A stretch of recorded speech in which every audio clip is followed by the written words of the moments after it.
n'umusore barakundana, umusore amusaba ko yava mu mwuga w'uburaya. Umukobwa ntiyatinze kumwumva kuko nawe yamukundaga, kubera yuko uwo mukobwa yari yabiteganyirije, yihanganye ukwezi kwa mbere koko akuvamo, n'ukwa kabiri akuvamo, ukwa gatatu akuvamo. Abakobwa muzi ibyo ndi kuvuga.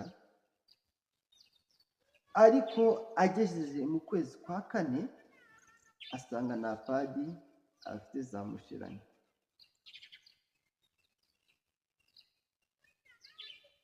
Izo padi abona ko yazikuraga muri wa mwuga we. Arangije ahamagara sheri we, aramubwira ati sheri wanjye ko mfite ikibazo kinkomereye, nkaba nagiye mu kwezi,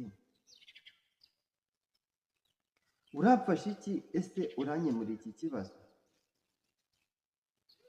Umusore aricara apfunda umutwe hirya no hino,